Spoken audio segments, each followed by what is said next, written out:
Selain Kau tiada yang lain yang ku ingini di bumi, yang ku ingini di bumi. Sekalipun dagingku dan hatiku habis lenyap, gunung batu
Biarkan setiap kami terus ada di dalam hadirat Tuhan. Biarkan setiap kami terus mengagumi kasih-Mu, cinta-Mu buat kami yang tidak pernah bisa kami hitung, yang tidak pernah bisa kami ukur. Betapa besar, betapa lebar, bahkan betapa dahsyat dan ajaibnya cinta-Mu buat kami. Terima kasih Tuhan, terima kasih.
Boleh kasih tepuk tangan sorak-sorai buat Tuhan kita. Kemana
Sampai setiap kami boleh berjumpa dengan Engkau secara pribadi. Sampai kami boleh mengakui bahwa tidak ada Allah yang lain yang seperti Engkau. Dan tidak ada cinta yang lebih besar dari cinta yang Tuhan kasih buat setiap kami. Malam hari ini biarkan setiap kami mau memutuskan sesuatu di hadapan Tuhan. Kami mau putuskan untuk ikut Tuhan seumur hidup kami. Kami putuskan ikut Tuhan sampai kami tutup usia nanti. Sampai Tuhan jemput kami datang kedua kali. Kami mau tetap ikut Tuhan. Kami mau tetap setia mengiring Tuhan.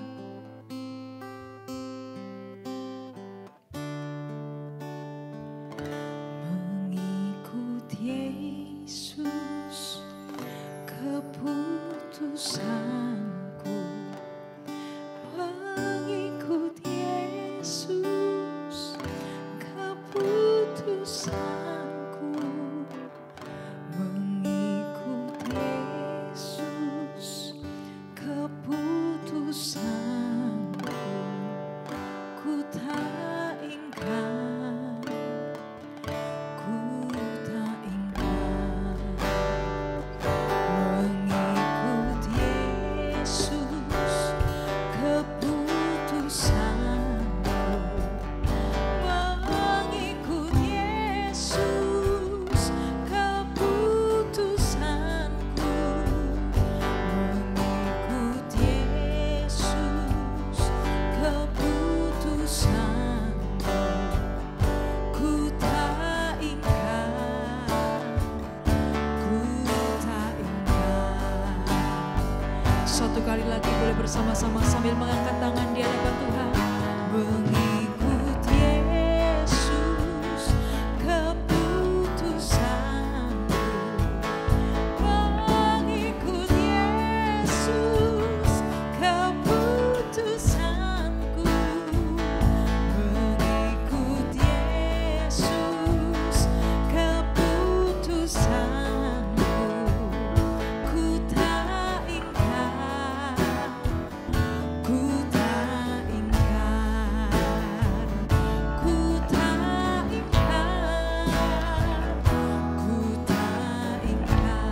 Satu kali lagi, ku tak ingkar, ku tak ingkar.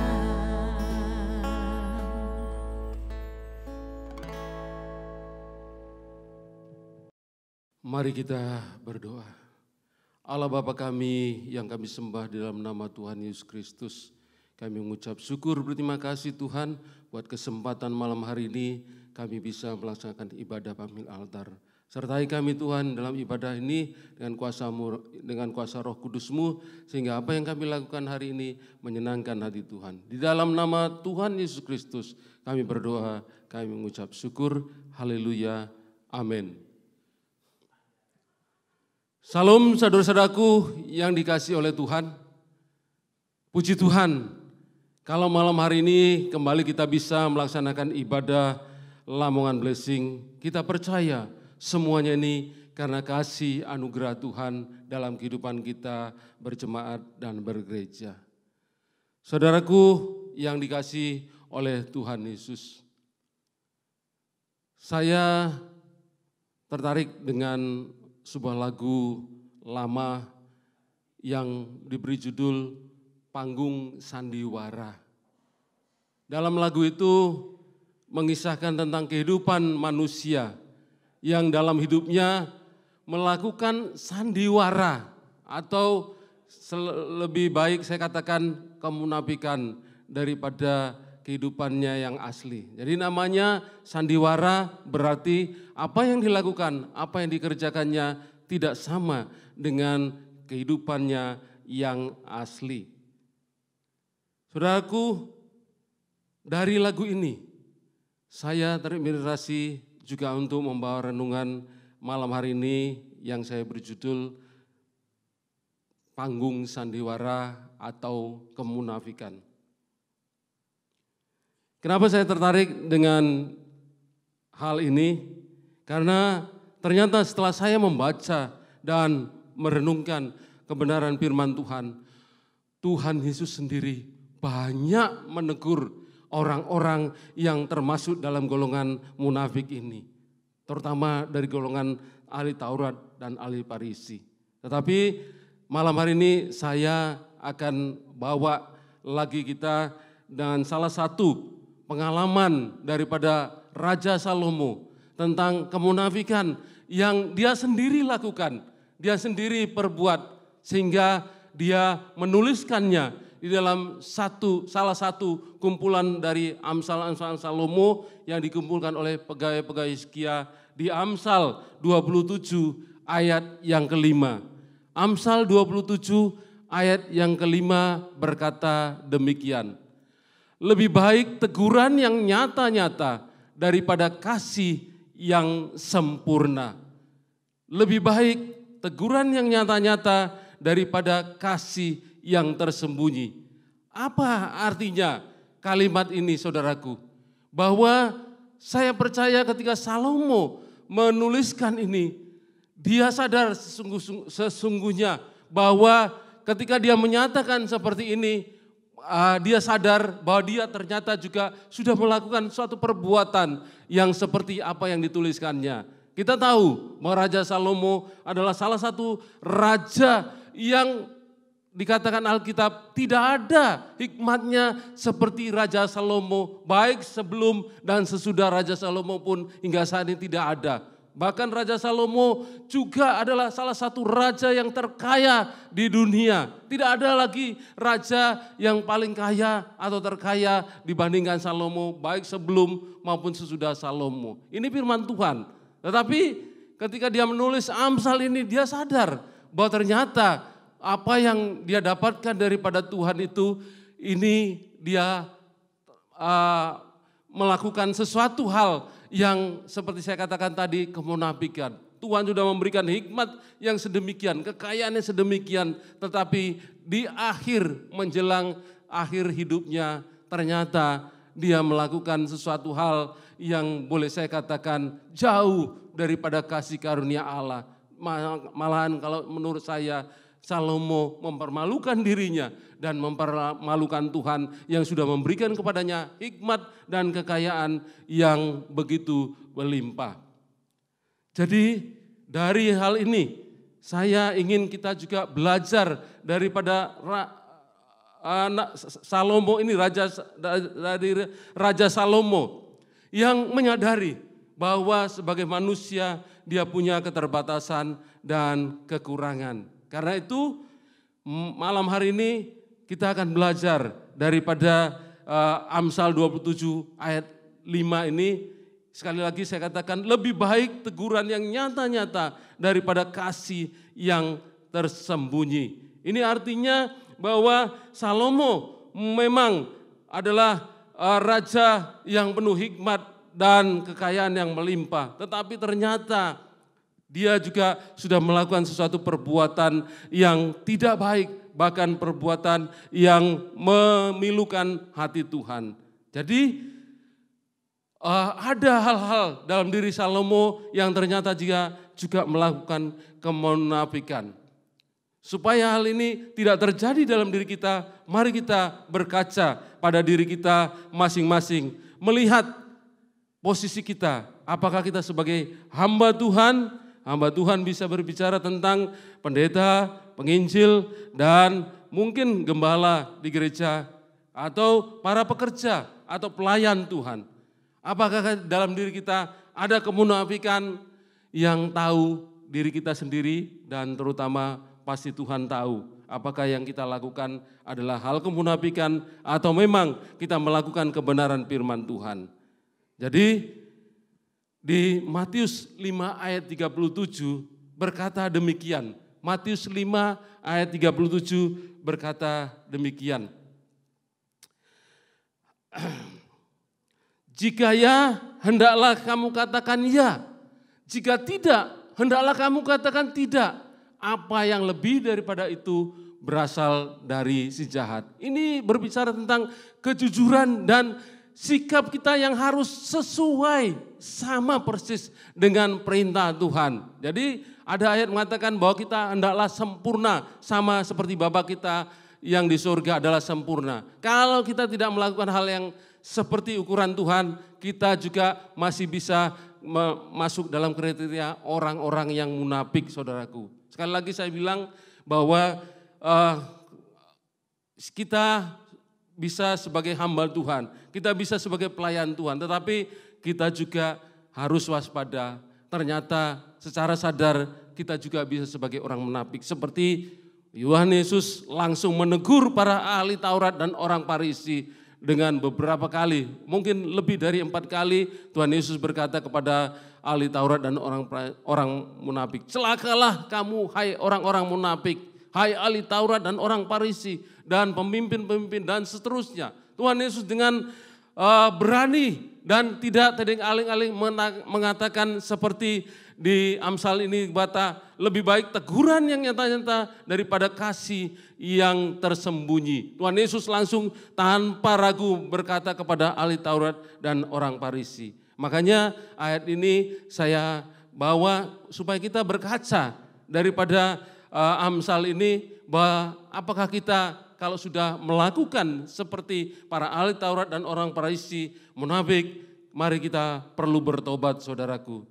Perlu bertobat selama kesempatan masih ada. Dan Matius 5 ayat 37 itu menjadi ukuran yang pasti. Apakah kita sudah melakukan dengan benar atau tidak, ukurannya di Matius 5 ayat 37 ini.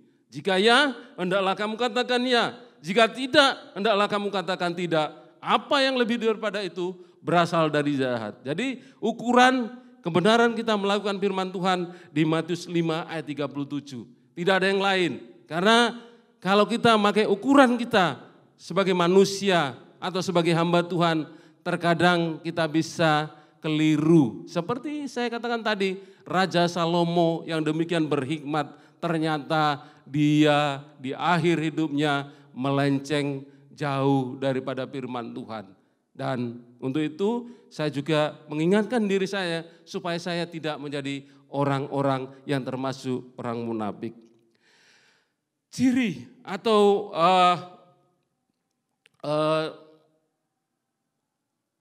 ciri atau tanda orang-orang yang munafik ini bisa kita lihat di salah satu contoh Alkitab di Perjanjian Baru, yaitu dari seorang dari 12 murid Tuhan Yesus yang bernama Yudas Iskariot. Yudas Iskariot menyatakan kemunafikan yang terang-terangan walaupun dengan cara yang menurut saya dia samarkan. Cara yang dia samarkan ketika dia hendak menyuruh menangkap Yesus. Yang pertama dia melakukannya dengan membawa pasukan tapi disertai oleh para imam-imam. Jadi pasukan yang ingin menangkap Yesus itu tersembunyi dengan adanya imam-imam. Jadi seolah-olah walaupun ada pasukan tetapi ada imam, pikirannya Yesus pasti tidak tahu apa yang akan saya lakukan. Yang kedua, Yudas melakukan kemunafikan dengan cara tersembunyi, dengan cara memberi isyarat. Dan di Matius 26 ayat 46 sampai ayat 50 itu bercerita atau berkisah tentang penangkapan Yesus. Di ayat 48 jelas sekali dikatakan di situ bahwa Yudas membawa para pasukan dan imam untuk menyamarkan apa yang dia ingin lakukan. Yang kedua, dia memakai tanda isyarat. Isyaratnya ketika dia memerintahkan, siapa yang aku cium, tangkaplah dia. Jika ini kita bayangkan dengan diri kita, semestinya Yudas menurut saya harusnya tidak berani melakukan hal seperti itu. Tetapi karena dia sudah mempunyai hal yang menurut saya kemunafikan itu membutakan hatinya, membutakan matanya, dan membutakan bahwa siapa dirinya. Sehingga ketika dia menerima 30 keping uang perak itu, itulah yang membuat dia buta terhadap segala-galanya. Dan dia melakukan kemunafikan dengan cara yang tersamar. Sepertinya rohani mencium Yesus dan memakai isyarat. Ketika dia melakukannya, maka para pasukan dari Romawi langsung menangkap Yesus. Tapi saudaraku, inilah peringatan buat kita sebagai para pelayan Tuhan, hamba-hamba Tuhan. Jangan kita menjadi seperti Yudas-Yudas yang baru, saudaraku. Yudas-Yudas yang baru. Artinya kita merasa seperti kitanya sudah rohani. Kita merasa bahwa kita sudah melayani Tuhan. Tetapi sesungguhnya apa yang kita lakukan adalah hal yang munafik. Artinya kita melakukannya karena kita mempunyai motivasi yang salah. Kerjakanlah apa yang menjadi bagian kita, apa yang menjadi tugas kita dengan penuh ketulusan. Seperti Matius 3 ayat 37 tadi berkata, jika ya, hendaklah kamu katakan ya. Artinya kalau Tuhan berkata kasihi, ya tidak ada kata lain kasih. Jangan kita pura-pura mengasihi seseorang tetapi seperti Yudas di belakangnya atau ternyata ada motivasinya. Dia melakukan memberikan ciuman kepada Yesus, ternyata itulah tanda kemunafikan yang nampak pada Yudas. Jangan kita seperti itu, saudaraku.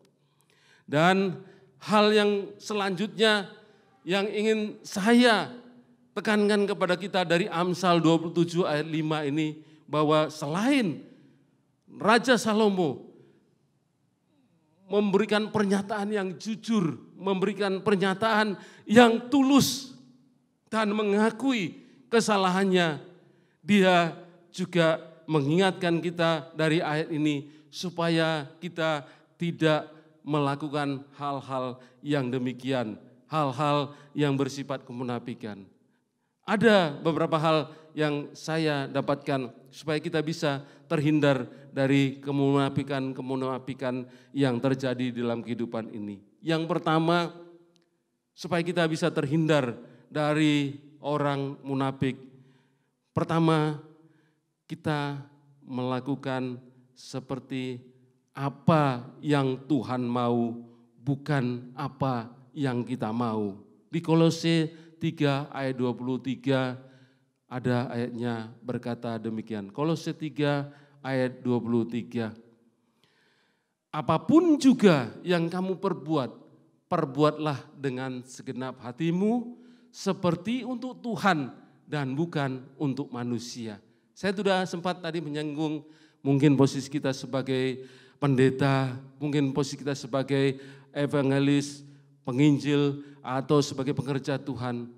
Kita harus mempunyai satu tekad di dalam kehidupan kita bahwa apapun juga yang kita perbuat, perbuatlah dengan segenap hati seperti untuk Tuhan bukan untuk manusia. Jadi ini juga jangan disalahartikan. Loh, saya sudah melayani Tuhan Pak dengan sepenuh hati. Buktinya saya rela berkorban. Mungkin saya memberikan perpuluhan, mungkin saya sudah melayani Tuhan dari daerah A ke daerah B, bahkan saya berkorban bahwa saya tidak mendapat gaji, saya rela untuk memberitakan Tuhan. Nanti dulu saudaraku, bahwa kadang kita bisa membohongi diri kita sendiri, tapi kita tidak membohongi Tuhan, tidak bisa membohongi Tuhan. Sepertinya kita melakukan segala sesuatu sudah menurut kita segenap hati, bahkan kita berani istilahnya mendeklarasikan diri, saya hamba Tuhan yang diurapi. Tetapi fakta dan realita berkata, kita harus mau jujur, ternyata masih selama kita manusia, kita perlu berhati-hati. Kita perlu menjaga diri kita supaya kita tidak terjebak atau masuk dalam kategori orang-orang yang munafik. Berapa banyak hamba-hamba Tuhan yang jatuh karena sekali lagi minggu kemarin atau beberapa minggu yang lalu kita sudah diingatkan bahwa iman, kepercayaan kita kepada Tuhan kita itu diuji dengan seiring waktu. Bukan karena saat ini kita bisa hidup, kita beriman, saya percaya kepada Yesus. Tapi besok masih bisakah kita berkata, saya tetap percaya kepada Yesus? Belum tentu saudaraku. Banyak hamba-hamba Tuhan yang jatuh. Dan yang jatuh itu bukan hamba-hamba Tuhan yang katakanlah seperti saya belum terkenal. Hamba Tuhan yang justru dikatakan sudah diurapi dan mendapat kuasa Roh Kudus dan mendapat penampakan dan sebagainya. Bisa jatuh dalam kemunafikan. Dan berapa banyak gereja yang akhirnya terpecah. Bukan karena berkembang, tetapi karena ada sesuatu kemunafikan yang terjadi dalam gereja itu. Mungkin para hamba Tuhannya rebutan kekuasaan, rebutan sesuatu yang ada dalam gereja itu. Ini perlu kita waspadai saudaraku, terutama di akhir-akhir zaman menjelang kedatangan Tuhan. Tuhan sudah berkata di 2 Timotius, yaitu berkata bahwa hari-hari ini pada saat kedatangan Tuhan Yesus bukan hari yang makin baik tetapi semakin jahat. Jadi kita perlu waspada bahwa kita perlu merenung dan berkaca pada Kolose 3 ayat 23 ini. Apapun juga yang aku perbuat, aku mau berbuat dengan segenap hatiku dan seperti untuk Tuhan bukan untuk manusia. Jangan saudaraku kita melakukan kemunafikan karena tidak akan ada hasilnya daripada hal-hal munafik. Kita bisa melihat akhir hidup daripada Yudas Iskariot. Matinya tidak wajar, matinya tidak mulia sehingga mempermalukan nama Tuhan. Hal yang kedua yang saya dapatkan supaya kita bisa terhindar dari sifat kemunafikan ini saudaraku adalah di 2 Timotius 3 ayat yang ke-16. 2 Timotius 3 ayat 16 berkata demikian. Segala tulisan yang diilhamkan Allah memang bermanfaat untuk mengajar, untuk menyatakan kesalahan, untuk memperbaiki kelakuan, dan untuk mendidik orang dalam kebenaran. Hal ini saya padukan dengan amanat agung di Matius 28 ayat 19 dan 20 itu yang berkata supaya kita pergi untuk mengajar, menjadikan segala bangsa murid Tuhan. Jadi ayat yang baru kita baca 2 Timotius 16 ini memerintahkan kita untuk mengajar, bukan membinasakan. Mengajar artinya mengarahkan orang kepada yang salah menjadi benar. Juga untuk menyatakan kesalahan. Dan untuk menyatakan kesalahan ini memang tidak segampang yang dikatakan. Karena kita sebagai manusia masih mempunyai pertimbangan yang mungkin menurut kita manusiawi. Artinya ketika kita mau menyatakan kesalahan orang, terkadang kita bahasa Belandanya mengatakan ewoh pakewoh, iya. Artinya ada perasaan sungkan, ada perasaan nggak enak ketika kita ingin menyatakan kesalahan orang. Tapi yang penting ketika kita mau menyatakan kesalahan orang bukan karena dendam, bukan karena sakit hati, bukan karena dengki kepada orang itu. Tapi benar-benar kita melihat kesalahan orang dan kita ingin orang itu diajar supaya mengerti dan tahu kesalahannya. Ketika kita melakukan seperti itu, saya percaya orang yang kita nyatakan kesalahannya pun pasti bisa menerima. Dan untuk memperbaiki kelakuan, dengan kita menyatakan kesalahan orang, tujuannya adalah untuk memperbaiki kelakuan, bukan menjatuhkan orang. Karena banyak, ya sekali lagi kita harus mau jujur. Ya, ternyata di gereja pun banyak ya orang-orang yang bukan untuk memperbaiki kelakuan atau ingin menyatakan kesalahan bukan karena dengki, tetapi ingin menjatuhkan. Banyak kelakuan-kelakuan seperti itu. Dan itu saya ingatkan kepada kita bahwa ketika kita menegur orang, biarlah kita menegur karena kita melakukannya untuk memperbaiki kelakuan dan juga yang terakhir untuk mendidik orang dalam kebenaran. Mendidik orang dalam kebenaran juga bukan hal yang mudah karena apapun yang kita lakukan terkadang orang banyak salah mengerti. Misalnya di gereja ini ada program baca Alkitab. Tujuan program baca Alkitab itu adalah untuk membiasakan atau mendisiplinkan diri kita untuk membaca Alkitab. Tetapi ada orang-orang tertentu yang merasa bahwa program baca Alkitab itu nggak ada gunanya, membuang-buang waktu. Saya lebih baik chat atau Facebookan dengan orang lain. Ini sering terjadi di dalam kehidupan kita, sekalipun orang sudah berkata bahwa mereka adalah umat-umat atau orang-orang percaya. Karena itu lakukan segala sesuatu seperti untuk Tuhan dan bukan untuk manusia. Dan yang kedua dikatakan bahwa kita harus berani menyatakan kebenaran firman Tuhan itu tanpa harus kompromi. Artinya ya mungkin yang kita tegur itu pendeta atau hamba Tuhan di atas kita.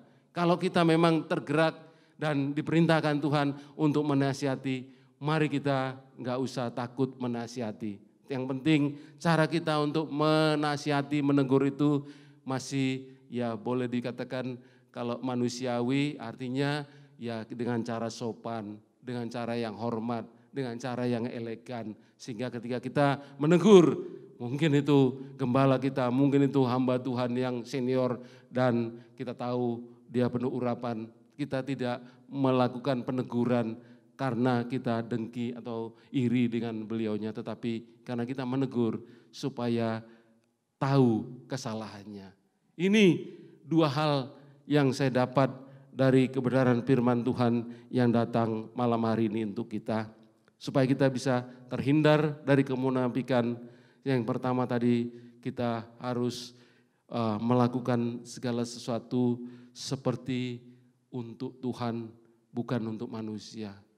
Pasti saya jamin, dan firman Tuhan yang berkata bahwa kalau kita melakukannya seperti untuk Tuhan, bukan untuk manusia, pasti apa yang kita lakukan itu akan mencapai sasarannya. Dan yang kedua, ketika kita ingin menegur, kita harus berani dengan iman bahwa apa yang kita lakukan itu bukan karena dengki, iri hati atau ingin menjatuhkan seorang, tetapi karena kita melakukannya karena ada gerakan dari hati kita dan kita digerakkan Tuhan, dan tujuan kita mengingatkan atau menegur seorang itu adalah untuk supaya orang hidup di dalam kebenaran firman Tuhan.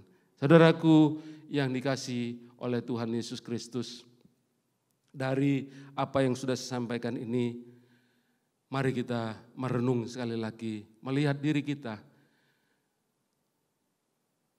Apakah kita sekali lagi sudah masuk ke dalam kemunafikan yang terjadi di kehidupan ini? Sekali lagi, yang tahu adalah kita, diri kita sendiri, tetapi yang pasti, yang paling tahu siapa diri kita, apa kita orang munafik atau tidak, Tuhan. Jadi tidak akan bisa kita bohongi, ya walaupun kita bisa membohongi orang lain, tetapi Tuhan tidak bisa kita bohongi. Sehingga ketika saatnya tiba, mungkin kita datang kepada Tuhan belum sampai akhir dunia ini, tetapi kita dipanggil oleh Tuhan. Kita adalah orang-orang yang sudah layak masuk ke dalam kerajaan sorga dan menerima mahkota yang sudah dijanjikan buat kita. Atau ketika kita dunia ini berakhir, Tuhan datang dan membawa kita ke sorganya dengan mengatakan, masuklah hambaku ke dalam rumahku. Itu berarti kita sudah selesai atau lulus dalam kehidupan ini. Karena itu sekali lagi, biarlah apa yang sudah saya sampaikan ini menjadi perenungan buat kita di hari-hari ini, terutama pada saat-saat pandemi COVID yang masih kita belum bisa pastikan sampai kapan berakhir. Tetapi kalaupun ini memang terus tidak akan berakhir, yang harus kita punya prinsip, kita harus berpedoman pada kebenaran firman Tuhan. Kita harus berani menyatakan iman kita Seperti Matius 5 ayat 37 tadi berkata, jika ya, hendaklah kamu katakan ya. Jika tidak, hendaklah kamu katakan tidak. Karena apa yang lebih daripada itu berasal dari jahat. Ini yang bisa saya tekankan buat ibadah malam hari ini. Kiranya apa yang sudah disampaikan ini menjadi berkat buat kita semua. Dan selamat beribadah, Tuhan Yesus memberkati kita. Amin. Mari kita tutup doa. Terima kasih Tuhan buat firman yang sudah sama-sama kami dengarkan, yang mengingatkan kepada setiap kami untuk menjauhkan diri, untuk menjadi orang-orang yang suka bersandiwara, atau kami menyimpan kemunafikan dalam diri kami. Sepertinya kami melayani Engkau, sepertinya kami mengasihi Engkau, tetapi ternyata di dalam diri kami ada hal-hal yang jauh daripada kebenaran firman-Mu. Ampuni kami Tuhan apabila kami melakukan semuanya itu. Biarlah melalui kebenaran firman-Mu ini kami diteguhkan, kami mau ditegur, dan kami mau merubah diri kami. Dan kami percaya firman yang hamba sampaikan terbatas, tetapi Allah Roh Kudus, Engkau yang menyatakan lebih dalam tentang makna kebenaran firman-Mu yang datang malam hari ini. Terima kasih Tuhan, di dalam nama Tuhan Yesus Kristus kami berdoa, kami mengucap syukur, haleluya, amin. Kita akan mengakhiri ibadah kita malam hari ini Bapak Ibu Saudaraku. Satu kali lagi saya rindu mengajak Bapak Ibu Saudara datang pada Tuhan.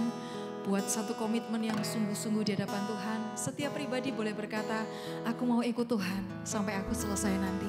Tundukkan kepala kita bersama-sama. Haleluya. Mengikut Yesus, itulah kesukaan hatiku. Ku lepas semua hakku mengenal kehendaknya di hidupku, mengiring Yesus, itulah kekuatan hidupku. Ku yakin anugerahnya mampu jadikanku hamba yang berkenan selalu mengikut Yesus, itulah kesukaan hatiku. Ku lepas semua hakku untuk mengenal kehendaknya di hidupku, mengiring Yesus, itulah kekuatan hatiku. Ku yakin anugerahnya mampu jadikanku hamba yang berkenan selalu. Ku yakin anugerahnya mampu jadikanku hamba yang berkenan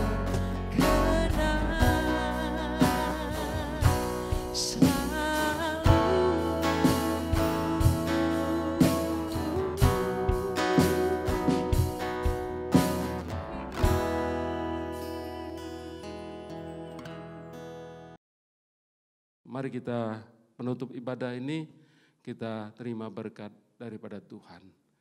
Biarlah damai sejahtera yang daripada Allah Bapa di surga, cinta kasih yang daripada Tuhan Yesus Kristus dan persekutuan dengan Roh-Nya yang kudus kiranya memberkati kita mulai hari ini sampai selama-lamanya. Di dalam nama Tuhan Yesus Kristus, mari setiap kita yang sudah diberkati oleh Tuhan berkata, amin. Tuhan Yesus memberkati kita.